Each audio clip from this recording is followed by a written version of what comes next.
Hello student, तो चलिए आज आगे बढ़ते हैं मैट्रिक्स टॉपिक के अंदर क्वेश्चन नंबर 4 के साथ। इससे पहले वाली जो मेरी वीडियोस थी उसमें मैंने क्वेश्चन नंबर 1, 2 और 3 डिस्कस किया था। आज हम लोग क्वेश्चन नंबर 4 डिस्कस करने वाले हैं। इससे पहले जितने भी मैंने वीडियोस बनाई हैं उसके अंदर मैंने मैट्रिक्स के कॉन्सेप्ट्स को बहुत अच्छे से समझाया है। अगर आप लोगों को वो देखना है तो मेरे डिस्क्रिप्शन बॉक्स पर जो लिंक गिवन है उसे ओपन कीजिए और ज़रूर देखिए और मेरी वीडियोस को सब्सक्राइब, लाइक और शेयर कीजिए। ओके, तो चलिए आगे बढ़ते हैं इस क्वेश्चन के साथ। Question number 4, construct a 2x2 matrix, यानी कि 2 ही रो और 2 ही कॉलम होनी चाहिए। हमें इस तरह की मैट्रिक्स बनानी है।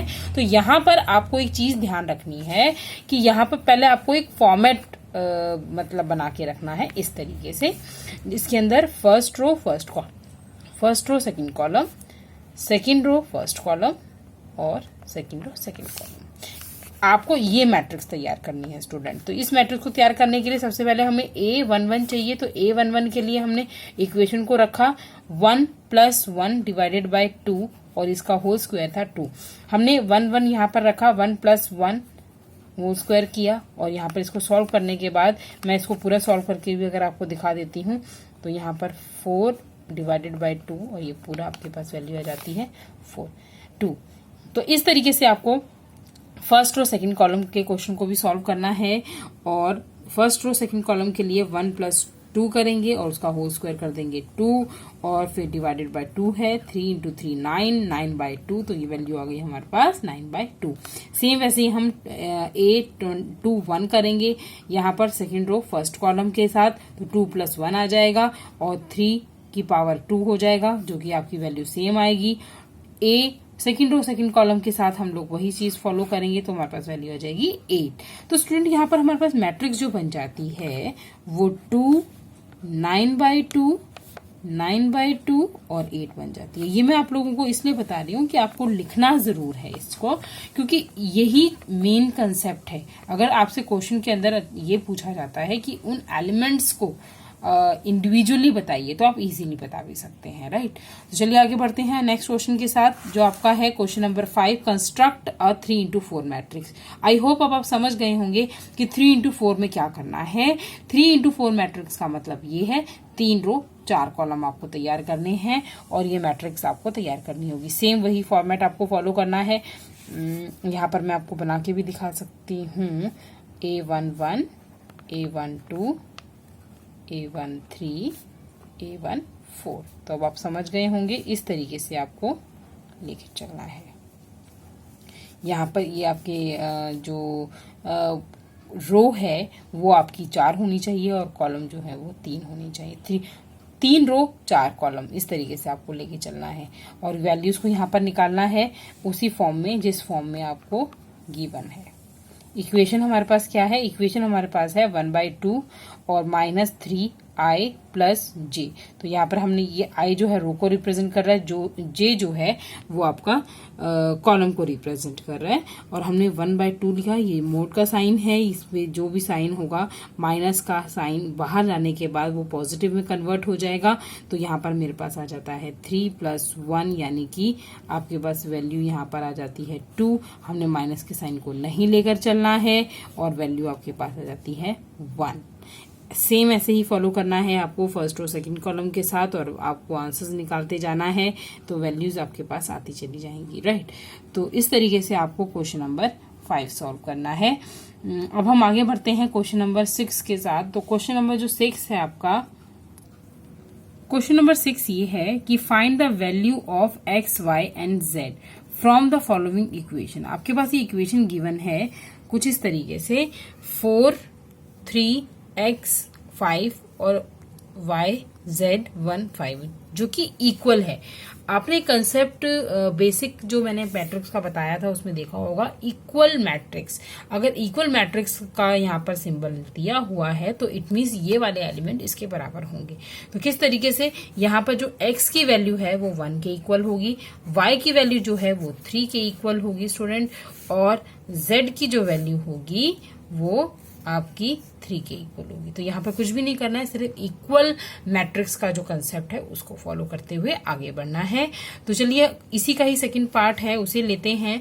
जो सेकंड पार्ट है उसके अंदर जो क्वेश्चन है वो ये कह रहा है कि हमारे पास जो इक्वेशन है x plus Y 2, 5 plus Z X Y 6, 2, 5, 8। तो इस तरीके से हमें यहाँ पर भी एक्स वाई जेड की वैल्यू निकालनी है। तो हम क्या करेंगे, इसके सॉल्यूशन के लिए x plus Y is equals to 6 लेंगे और 5 अब हम 5 plus Z is equals to 5 लेंगे। तो यहाँ पर हमें ये चीज ध्यान रखनी है, 5 प्लस जेड आपके 5 के इक्वल है। तो यहाँ पर z की वैल्यू हमारी क्या निकल जाती है, 5 माइनस 5 यानी कि 0। z की वैल्यू आपके पास आ जाती है 0।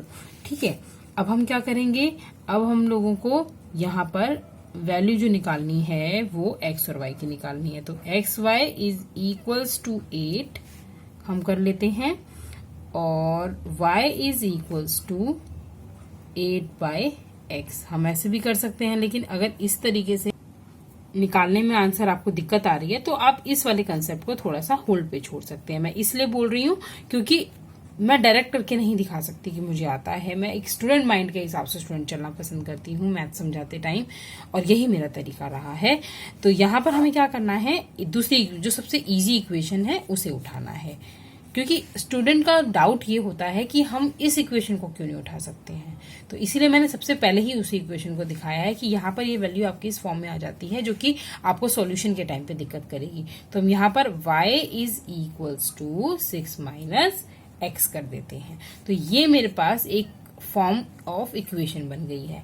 अब हम क्या करेंगे, X Y is equals to 8। अब हम इसके अंदर y वाली वैल्यू को पुट कर देंगे स्टूडेंट। तो ये मेरे पास क्या आ गया, 6 minus X is equals to 8। 6x minus X की पावर 2 इज इक्वल्स टू 8। अब मुझे कुछ नहीं करना है, मुझे इसके फैक्टराइजेशन करने हैं और इस क्वेश्चन को सॉल्व कर देना है। माइनस के साइन को अगर हम कॉमन ले लेते हैं तो वैल्यूज हमारी सारी चेंज हो, साइन जो है हमारे अंदर के चेंज हो जाएंगे और इस तरीके से हमारा आंसर आ जाएगा। तो हम यहाँ पर इसके फैक्टराइजेशन कर देते हैं 8 के हिसाब से, तो 2 इंटू 4 हो जाएगा और हमें माइनस में साइन चाहिए, तो यानी कि हमें -4 करना होगा। आई होप ये सारी चीज़ें आपको पता होंगी क्योंकि क्लास 12th के क्वेश्चंस हैं ये। हमें 6 की वैल्यू चाहिए तो हमें दोनों जगह पर यहाँ पर माइनस का साइन लगाना होगा।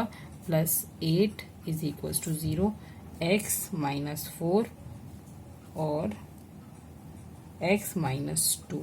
इस तरीके से हमारे पास यहाँ पर आंसर आ जाता है। एक की वैल्यू आपके पास जो है कि पॉजिटिव में आ जाती है।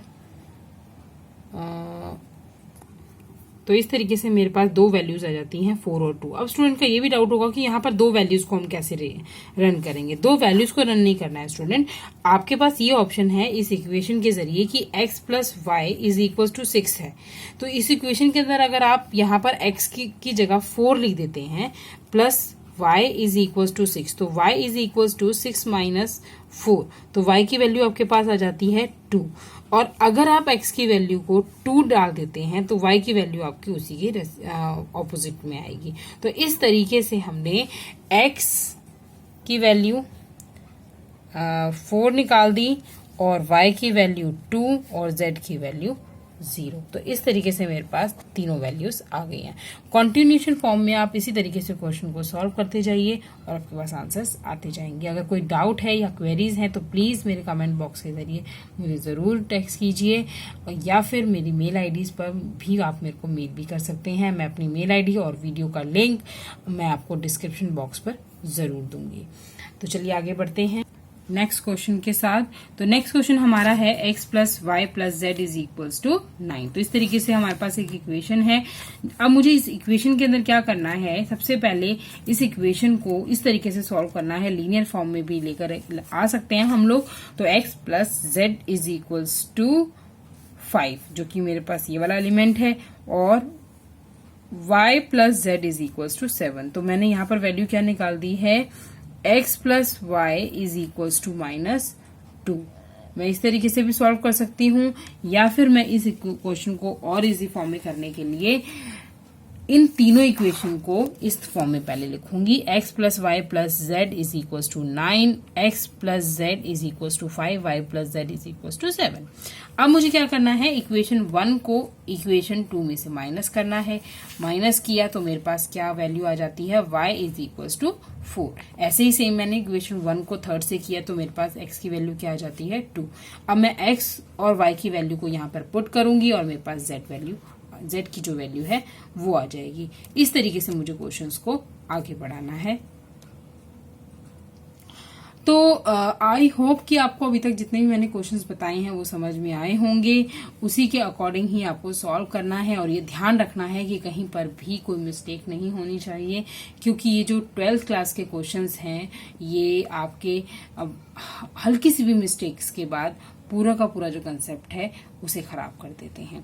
चलिए आगे बढ़ते हैं नेक्स्ट क्वेश्चन के साथ। Question number 7, find the value of A B C and D from the equation हमारे पास ये है।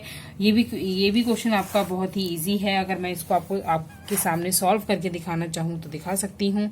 मैंने यहाँ पर सॉल्यूशन के साथ इसलिए लिया है ताकि करते टाइम स्टूडेंट ये सोचते हैं कि स्पीड में क्वेश्चन किया है तो इस वजह से हमें समझ नहीं आ रहा है। 3c प्लस डी, इस तरीके से मेरे पास एक क्वेश्चन है, -1, 5, 0 एंड 13। मुझे कुछ नहीं करना है, इक्वेशन को उठाना है। a minus B is equals to -1, 2a minus B is equals to 0। अब मुझे इसको सॉल्व करते हुए जाना है, पॉजिटिव माइनस पॉजिटिव, और ये आपका वैसे ही रहेगा। यहाँ पर वैल्यूज आपकी कैंसिल हो जाती है। -a इज इक्वल्स टू आपके पास आ गया -1 और a इज इक्वल्स टू 1, क्योंकि माइनस माइनस आपका कैंसिल हो गया। अब जैसे ही आपके पास a की वैल्यू आ जाएगी स्टूडेंट, अब आप किसी भी इक्वेशन के अंदर उसको प्लॉट कर सकते हैं और उसको सॉल्व कर सकते हैं, जैसे कि मैंने यहाँ किया है। अब आप क्या करेंगे, a की वैल्यू आपके पास 1 आ चुकी है, 1 minus B is equals to -1, और आप इस तरीके से सॉल्व करने के बाद आपके पास b की वैल्यू भी आ जाएगी 2। सेम अब a और b की वैल्यू आ जाने के बाद आप इस इक्वेशन के अंदर 2a plus c is equals to 5, a की वैल्यू आप डाल सकते हैं क्योंकि a की वैल्यू 1 आ चुकी है, और plus c is equals to 5, 2 plus c is equals to 5, और इस तरीके से आपके पास c की वैल्यू भी आ जाएगी। और c की वैल्यू को डालेंगे इस इक्वेशन के अंदर 3c plus d is equals to 13 में, तो जब आप c की वैल्यू डालेंगे तो वैल्यू आपके पास d की आ जाएगी 4। तो इस तरीके से आपको कंटिन्यूएशन में क्वेश्चंस को सॉल्व करना है। तो मैंने अभी तक 7 क्वेश्चन जो हैं वो आपके साथ डिस्कस किए हैं। पिछली वीडियोस में मैंने 2 या 3 क्वेश्चन किए थे और आगे की इस वीडियो के अंदर मैंने रेस्ट ऑफ द क्वेश्चंस किए हैं। अगर आप लोगों को कोई भी डाउट है प्लीज मेरे कमेंट बॉक्स पर जरूर दीजिए और मेरी वीडियोस को सब्सक्राइब, लाइक और शेयर कीजिए। Thank you.